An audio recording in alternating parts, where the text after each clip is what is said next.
Good morning, good morning. ये थोड़ा math का टाइम था, आज मैथ का क्लास थोड़ा सा डिस्टर्ब था, तो उस टाइम पे हिस्ट्री हो गया। माइको कहाँ गया, कलम हुआ जी इसका। हिस्ट्री के क्लास में हम कल आपको क्या बताए थे? ज्योग्राफी 5 बजे होगा। हिस्ट्री के क्लास में हम आपको बताए थे मोहम्मद बिन तुगलक के बारे में। मोहम्मद बिन MBT, मोहम्मद बिन तुगलक के बारे में। आप बताइए, मोहम्मद बिन तुगलक का पुराना नाम क्या था? तेलंगाना जीतने जब गया था, सुल्तानगढ़ नाम रख दिया था उसका, तो तेलंगाना के समय, तो उस समय मोहम्मद बिन तुगलक का नाम क्या है? मोहम्मद बिन तुगलक का पुराना नाम।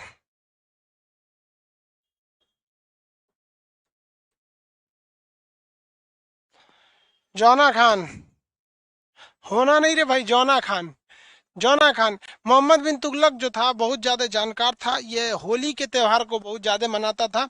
इसने कई गलती किया था। सबसे पहला इसने क्या किया था, जब दोआब पर टैक्स लगाया, उस वक्त वहां पे अकाल पड़ा हुआ था। इसके बाद इसने क्या बदल दिया, अपनी राजधानी बदला, मुद्रा चेंज किया। मुद्रा मुद्रा चेंज कर दिया। और गलती क्या किया भैया, राजधानी बदल दिया। राजधानी बदल दिया। इसके बाद से खुरासान पर खुरासान पर उसके बाद से क्या था भैया, खुरासान के बाद क्या? खुरासान के बाद कराचील कराचील अभियान किया। खुरासान के बाद क्या किया? कराचील अभियान किया।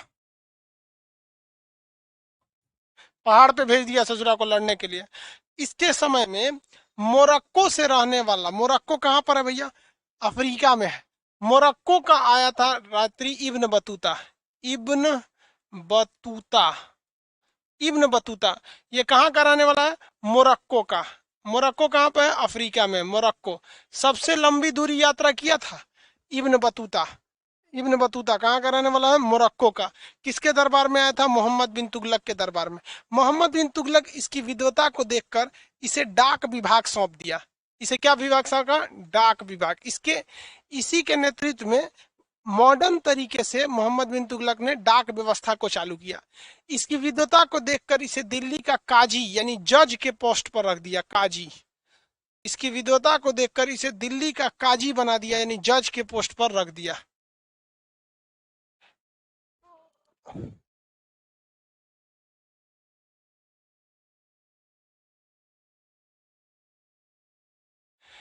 इसके अलावे इसने एक दूत मंडल भेजा था। कौन सा मंडल? दूत मंडल भेजा। दूत मंडल कहाँ भेजा? चीन में भेजा था। दूत मंडल कहाँ पे भेजा? चीन में भेजा था। समझा गया? दूत मंडल कहाँ भेजा? चीन में भेजा था। किसके समय में इब्न बतूता आया? याद रखिएगा, मोहम्मद बिन तुगलक के शासनकाल में आया था। मोहम्मद बिन तुगलक का पहला लड़ाई कहाँ लड़ा था इसने? तेलंगाना को जीता था। मोहम्मद बिन तुगलक बहुत ही योग्य था, लेकिन बैल शासक था। इसके वक्त में दिल्ली सल्तनत का बिखराव बड़ी तेजी से हुआ। हसन गंगू नाम का एक शासक था, हसन गंगू। हसन गंगू ने बहमनी साम्राज्य को अलग कर दिया, बहमनी साम्राज्य तोड़ लिया। हरिहर हरिहर और बुक्का, ये दो भाई थे सब, हरिहर एवं बुक्का। हरिहर एवं बुक्का ने विजयनगर साम्राज्य स्थापित कर दिया। विजयनगर। कौन सा साम्राज्य बना दिया? विजयनगर। ये दोनों कहाँ है? दक्षिण भारत में है। तो भैया दक्षिण भारत में तो एक तो ससुराई जीतने का काम नहीं किया था। दक्षिण भारत जीतने का काम खिलजियों ने किया था। और खिलजी में भी कौन? अलाउद्दीन खिलजी। तो अलाउद्दीन खिलजी के बाद ससुरा, उसके बाद जो कुतुबुद्दीन मुबारक सब, और इसके बाद जो शासक आए सब लोल थे सब। खिलजी के बाद आया था तुगलक। तुगलकों को तो ये भेंट में मिला था। उसमें इसने गंवा दिया बहमनी साम्राज्य और नीचे गंवा दिया विजयनगर साम्राज्य। तो इसके समय में दिल्ली सल्तनत का बिखराव बहुत ही तेजी से हुआ था। ये बहुत ही लोल शासक था। इसके मरने के बाद इसका भतीजा, चचेरा भाई, इसका चचेरा भाई क्या बना था भैया? शासक बना था। क्या नाम था उसका? फिरोज शाह तुगलक। तो हम फिरोज शाह तुगलक को क्या कह सकते हैं? FST कह सकते हैं। फिरोज शाह तुगलक को हम जिस तरह से मोहम्मद बिन तुगलक को MBT कहते हैं, वैसे फिरोज शाह तुगलक को FST कह सकते हैं। सर, काजी का मतलब क्या होता है? जज। जज समझते हैं? न्यायाधीश। बोलते हैं ना, मियाँ बीबी राजी तो क्या करेंगे काजी। सुने कि नहीं? मैंने जज साहब।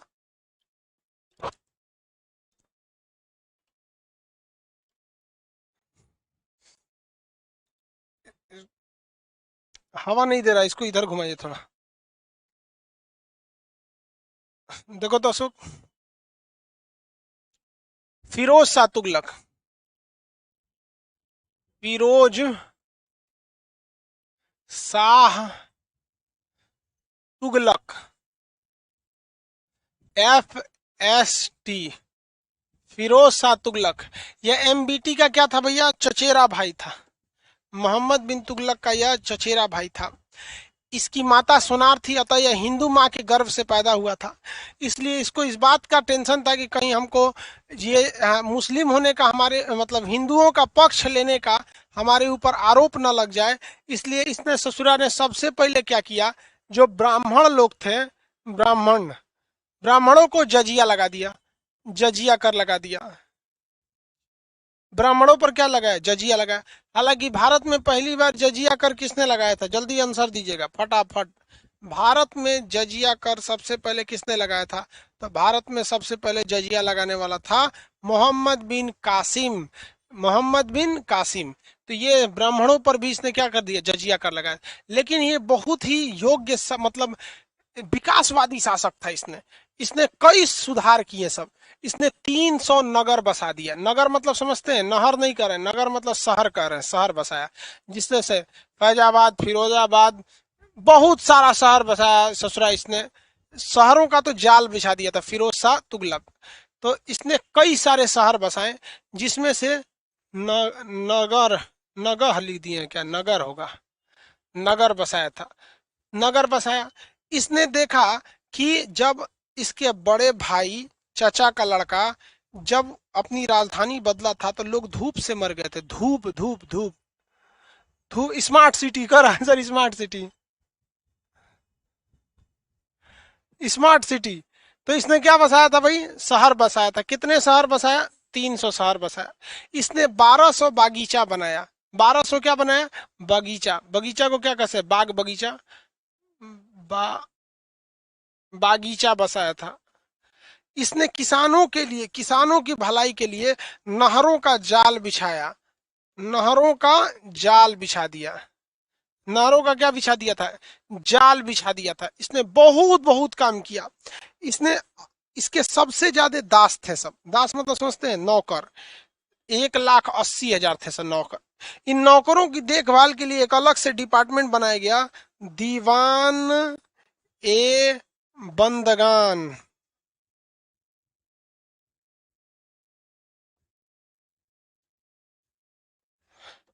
दीवाने बंदगान, ये नौकरों के लिए। ये कई बार क्वेश्चन पूछा है। दिल्ली सल्तनत में सर्वाधिक दास किसके पास थे? दिल्ली सल्तनत में सर्वाधिक दास किसके पास थे? फिरोज शाह तुगलक के पास। इसने दीवान, इन लोग के लिए एक अलग से डिपार्टमेंट बनाया था। डिपार्टमेंट का नाम क्या था? दीवाने बंदगान। डिपार्टमेंट का नाम क्या था भैया? दीवाने बंदगान। दीवाने बंदगान डिपार्टमेंट का नाम। दासों की देखभाल के लिए दीवाने बंदगान लगा। इसने गरीबों के इलाज के लिए, जितने भी लोग गरीब थे, गरीबों का जो मेडिकल था, मेडिकल इलाज के लिए दारुल सफा नामक, दार उल सफा, सफा, सफा का मतलब होता है इलाज हो जाना, इलाज होना। तो दारुल सफा नामक एक हॉस्पिटल बनवाया। इसमें कोई भी इंसान गरीब हो या अमीर हो, मतलब जो मजबूर है, पैसे में इलाज नहीं करा सकता है, वो दारुल सफा में जाके बीमारी का इलाज करा सकता है। अब ये दारुल सफा क्या है भैया? हॉस्पिटल है। तो पहले के वक्त में इतनी बीमारी भी नहीं होती थी। आजकल ससुर तो नहीं, इतना बीमारी हो गया है, इतना खतरनाक खतरनाक बीमारी हो गया। ये को जा रहा है तो delta variant, alpha variant, kappa variant, अब एक डबल वेरिएंट आ रहा है। एक से एक खतरनाक वेरिएंट आ रहा है। आप सारे लोग वैक्सीन लगवा लीजिएगा। लोग जिसका जिसका वैक्सीन नहीं लगा है, हम तो कहते हैं जिसका वैक्सीन नहीं लगा है, उसका नंबर ही बंद कर देना चाहिए। सरकार के पास सारा डाटा पता है, उसका बंदे कर दे ससुर को। इसलिए सब लोग वैक्सीन लगवाइए। सर लखनऊ एरिया में है दारुल सफा। हाँ भाई, वहां पे भी है, कई जगह बनवाया था इसने दारुल सफा। लखनऊ में भी तो बहुत बड़ा है दारुल सफा। ये है बीमारी के लिए। इसने हज यात्रा, मुसलमानों की जो हज यात्रा होती है, हज यात्रा, हज यात्रा बकरीद के महीने में होती है। बकरीद के दिन हज खत्म हो जाता है, मतलब मेन वही बकरीद के दिन हज कर सकते हैं वहां पर। तो इस बार तो हज पर कोरोना को लेके बैन लगाया गया था। हज बड़ी लंबा प्रोसेस होता है। वहाँ लोग जाते हैं, लोग उम्रा कर लेते हैं, या फिर उसके बाद से वो एक सफ़ा मरवा पहाड़ है, वहाँ जाएंगे लोग। वहाँ से मीना, मुजदलफा, अराफात का मैदान, कंकड़ी मारेंगे लोग पत्थर उस पे, शैतान को कंकड़ी। फिर अपना बाल कटवाएंगे, कुर्बानी कराएंगे खस्सी। वह उसी से तो बकरीद का त्यौहार होता है। कुछ खसी कराएंगे, फिर टकला होंगे लोग, बाल छिलवा के हज करेंगे लोग। ये सब चीजें बड़ा ज्यादा होती है हज में। समझ में आ गया कि नहीं आ गया? लंबा प्रोसेस होता है हज यात्रा। तो ये इसने आप सरकारी पैसे से क्या किया था हज यात्रा में? सरकारी पैसे से क्या किया भैया? हज यात्रा चालू किया। तो हालांकि इसने इसने ना, आपको लगेगा कि इसने मुसलमानों का अच्छा ही किया, लेकिन इसने गलती किया। हज में नियम है कि आप दूसरे के पैसे से हज पे नहीं जा सकते। अगर आपके पास अपने पैसे की नहीं है, चुपचाप शांति से बैठे रहिए। कर्जा उर्जा लेके हज पे नहीं जा सकते हैं इस सब में। अब भाई इसने, अब हम हज वज के बारे में ज्यादा बोलेंगे तो अभी देखिएगा कहेंगे शशरत ने का कुछ नहीं आता है। एक चीज हम देखे है ना, जो कभी कॉलेज नहीं गया वो सबसे पहले कहता है खान सर को कुछ नहीं आता है। अरे यार, नॉर्मल इंसान बता रहा है, थोड़ी ना किसी को हज पे भेज रहा है कि कौन सी नियम कानून होता है, जाओ वहां पर। कुछ ना आता है। हाँ, तोरे तो आता है सब कुछ, तू आइंस्टीन है तुम ने सब, अपने को न्यूटन का बाप समझता है। देखो भाई ध्यान से, तो इसने हज यात्रा किया फ्री में। हालांकि भारत सरकार भी ठग देती थी पहले।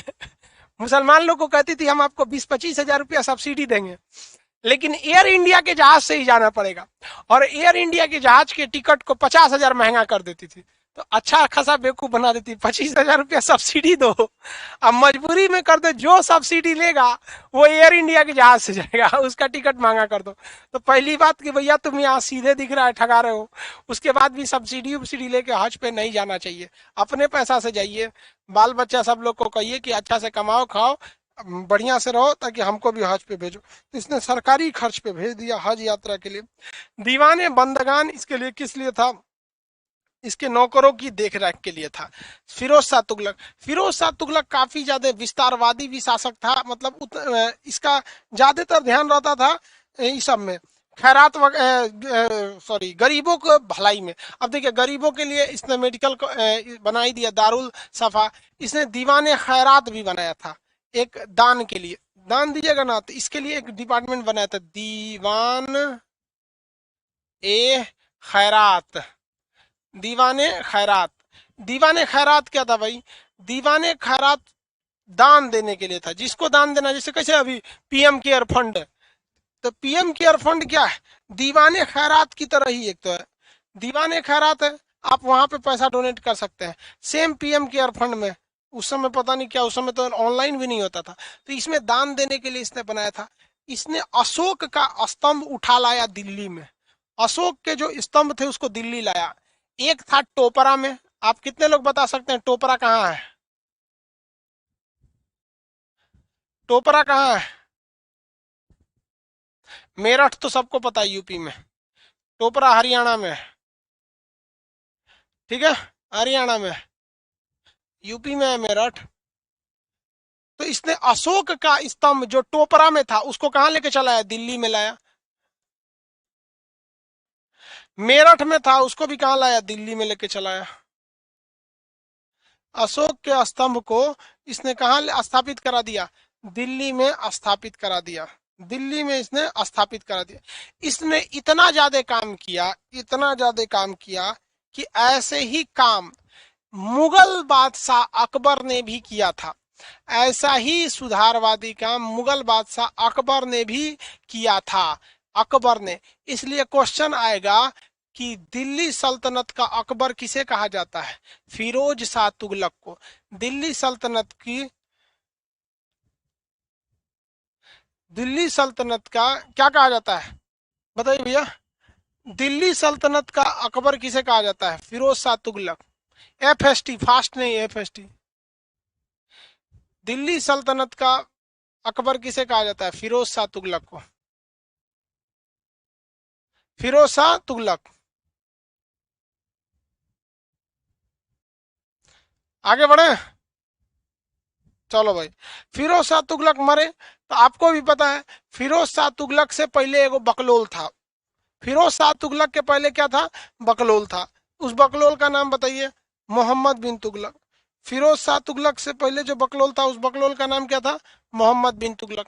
फिरोज शाह तुगलक जब मरा तो फिरोज शाह तुगलक के बाद जो शासक आया वो और बकलोल था, नसूरुद्दीन शाह। क्या नाम था? नसीरुद्दीन शाह। नसूरुद्दीन मसूद या नसूरुद्दीन शाह। नसूरुद्दीन मसूद शाह या नसूरुद्दीन, याद रखेंगे। नसूरुद्दीन शाह ही हीरो है ना, वैसे ही याद रखेंगे। नसीरुद्दीन मसूद। ये ऐसा बकलोल शासक था कि इसके समय में तैमूर लंक ने आक्रमण कर दिया। किसने आक्रमण कर दिया? तैमूर लंक ने आक्रमण कर दिया। तैमूर लंक ने। किसने आक्रमण किया भैया? तैमूर लंक। तो इसके बाद शासक बना एफएसटी के बाद। देखिए, सबसे पहले तो गाजी मलिक ने ग्यासुद्दीन तुगलक, ग्यासुद्दीन ग्यासुद्दीन तुगलक था। ग्यासुद्दीन मरा तो मोहम्मद बिन तुगलक बना। मोहम्मद बिन तुगलक मरा तो फिरोज शाह तुगलक बना। फिरोज शाह तुगलक मरा तो नसीरुद्दीन मसूद। मसूद नसीरुद्दीन मसूद शासक बना। नसीरुद्दीन मसूद जो था बहुत ही मतलब निकम्मा शासक था। इसके वक्त में सबसे बड़ा दिक्कत क्या था? एक क्वेश्चन हमेशा पूछेगा, किसने आक्रमण किया? तो तैमूर ने आक्रमण किया। किसने आक्रमण किया? तैमूर लंक। तैमूर लंक। तैमूर प्रथम ने कब आक्रमण किया? नसूरुद्दीन मसूद के समय। तैमूर द्वितीय ने किसके समय आक्रमण किया? कोई बता सकता है? तैमूर द्वितीय ने।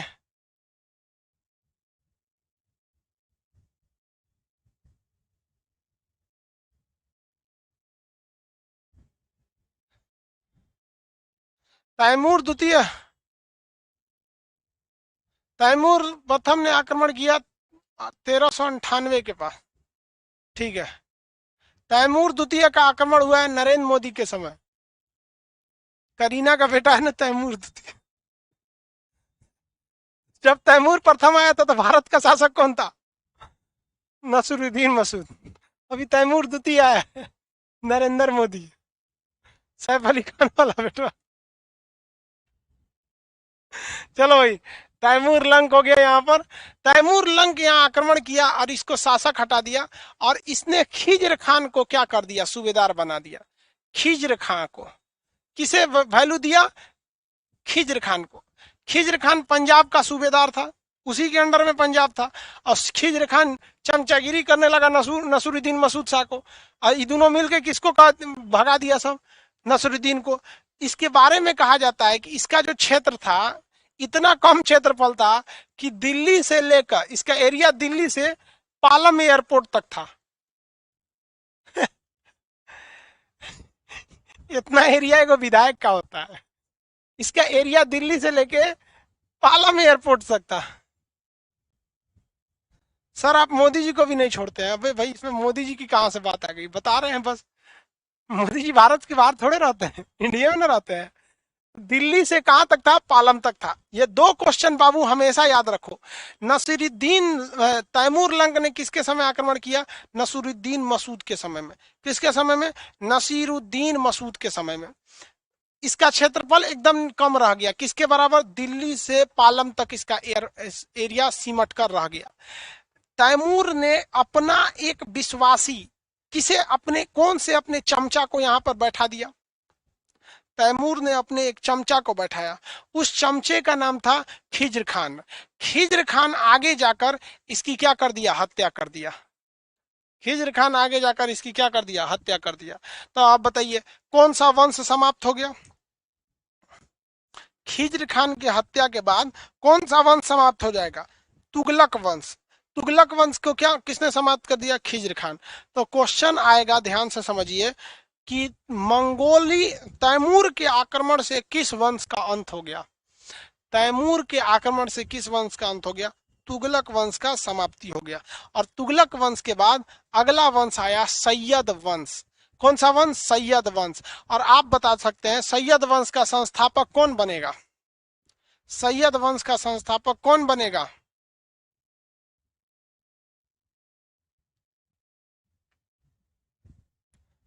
सैयद वंश का संस्थापक कौन बनेगा? खिज्र खान। एक करा स्पीडोमीटर,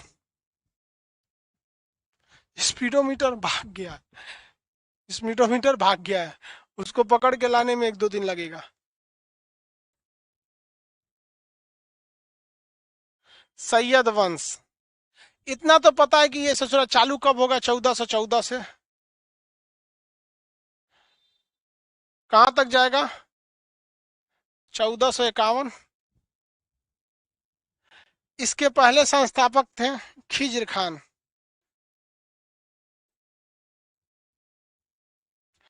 खिज्र खान, खिज्र खान जो थे ये कभी भी खुद को सुल्तान घोषित नहीं किए। इन्होंने कहे कि भैया हम एक नॉर्मल सूबेदार थे, एक सेवक के रूप में रहेंगे, और इन्होंने कभी भी सुल्तान की उपाधि धारण नहीं किया।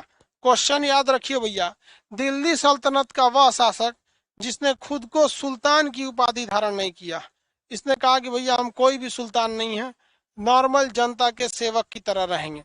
तो दिल्ली सल्तनत का पहला सैयद वंश का पहला संस्थापक खिज्र खान क्या खुद को शासक घोषित, सुल्तान घोषित किया? नहीं।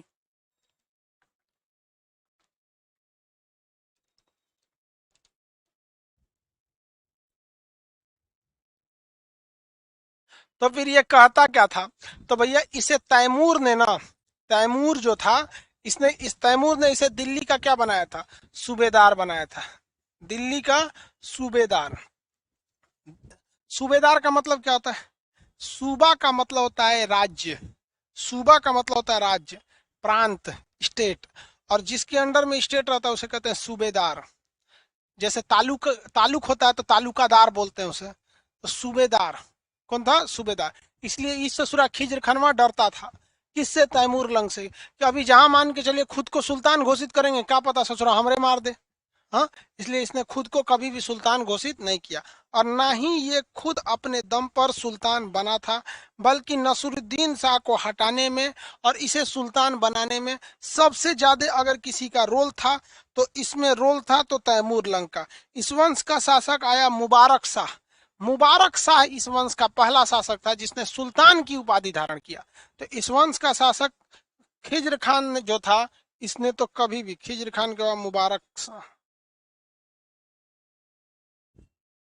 मुबारक शाह, मुबारक शाह ने किस चीज की उपाधि धारण कर दिया? सुल्तान की उपाधि, सुल्तान। इसने किस चीज की उपाधि धारण किया? सुल्तान की उपाधि को धारण किया। इससे पहले दिल्ली सल्तनत का कोई भी शासक नहीं था जो सुल्तान की उपाधि धारण किया होगा। इस सल्तनत का अंतिम शासक अलाउद्दीन आलम था, अलाउद्दीन आलम। इस वंश का अंतिम शासक अलाउद्दीन आलम, अलाउद्दीन, अलाउद्दीन आलम। इस वंश का क्या था? ये लास्ट शासक था। इस वंश का लास्ट शासक अलाउद्दीन आलम। इस वंश के लास्ट शासक बहलोल लोदी ने इसे हराकर और किस चीज की स्थापना कर दिया? ये लोदी वंश की स्थापना कर दिया। तो इसमें 3 शासक हुए और तीनों के तीनों किसी काम के नहीं। इसमें 3 शासक हुए और तीनों के तीनों किसी काम के नहीं हुए। बहलोल लोदी ने इनकी व्यवस्था कर दिया और इनको हटा दिया। बहलोल लोदी।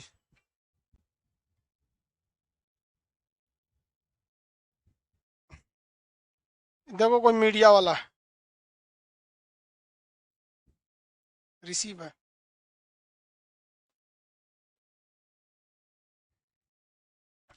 बहलोल लोदी ने किस वंश का अंत कर दिया? सैयद वंश का अंत कर दिया। अब आप कहेंगे कि सर सैयद वंश में तो हम पढ़ेंगे, क्या पढ़ेंगे? तो रियलिटी में सैयद वंश से क्वेश्चन नहीं आते हैं। सैयद वंश में दो क्वेश्चन आ सकते हैं। सैयद वंश वालों ने सबसे ज्यादा किस चीज पर जोर दिया?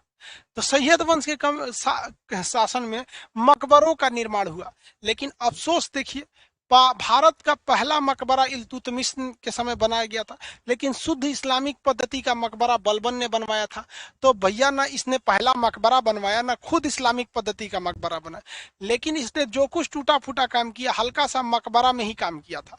तो भारत का पहला मकबरा किसने बनवाया था? इल्तुतमिश ने, लेकिन वह शुद्ध इस्लामिक पद्धति का मकबरा नहीं था।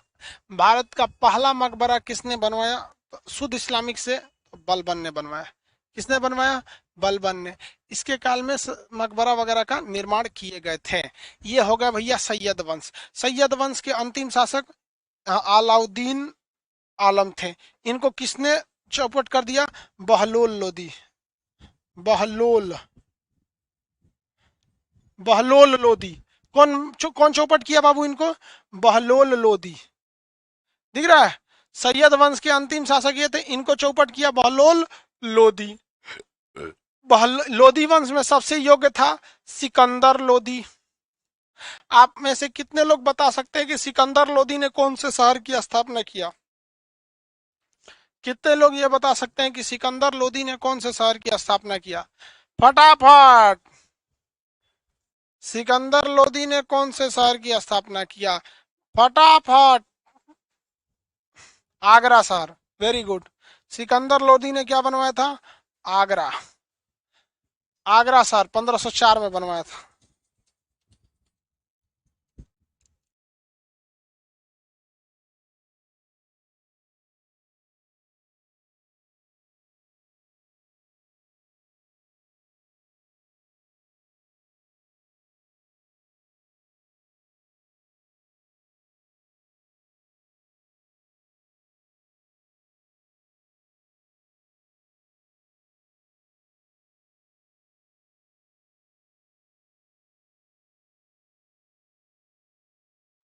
हो गया 1504 आगरा शहर। इस वंश की स्थापना कब हुई होगी भैया?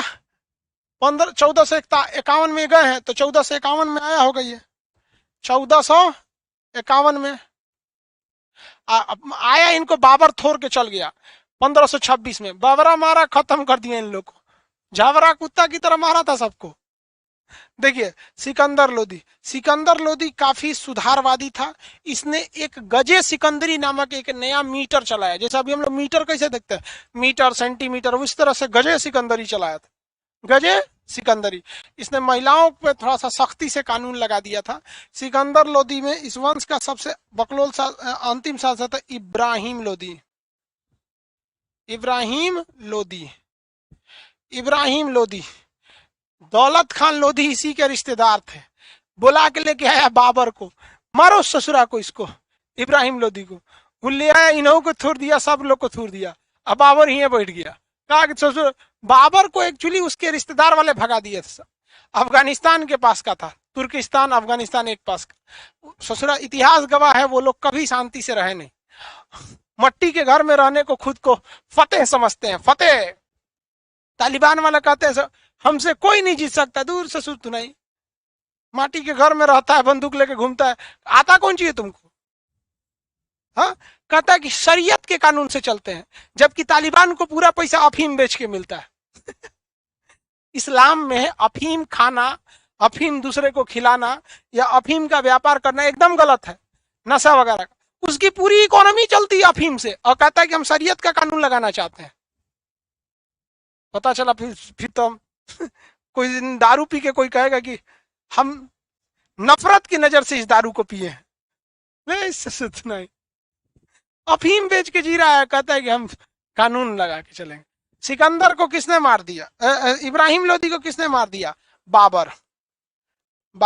देखिए, बाबर जो था वो अफगानिस्तान के ऊपर का जो जगह है, वहां छोटे से एक जगह का शासक था। बहुत बड़ा उसका नहीं था दौलत, उसके जो खानदान से थोड़ी बहुत जागीर मिली थी, लेकिन वो थोड़ा अपने ही एरिया में उलझता रह गया, उसकी पूरी जागीर चली गई, इसलिए वो एक नए जगह के तलाश में था और भारत उसे मौका मिल गया था। अब इसको हम नेक्स्ट क्लास में बताएंगे, क्योंकि एक लंबा टॉपिक हो जाएगा। और बाबर जो आया, किस वंश की स्थापना कर दिया? मुगल वंश की स्थापना कर दिया। अब बाबर के वंश के, बाबर के मतलब छूट दिया सब अंग्रेज सब, अंग्रेजों को थूर दिए सब हमारे स्वतंत्रता सेनानी सब। और उसके बाद भारत कब्जा हो गया भारत वालों का, और भारत को लूटने का काम अभी भी जारी है नेताओं द्वारा। ठीक है, अब उसमें कोई फिर थूरेगा इन नेताओं को, तो एक बदलाव आएगा। आज के लिए इतना ही, आगे का क्लास कल बता देंगे।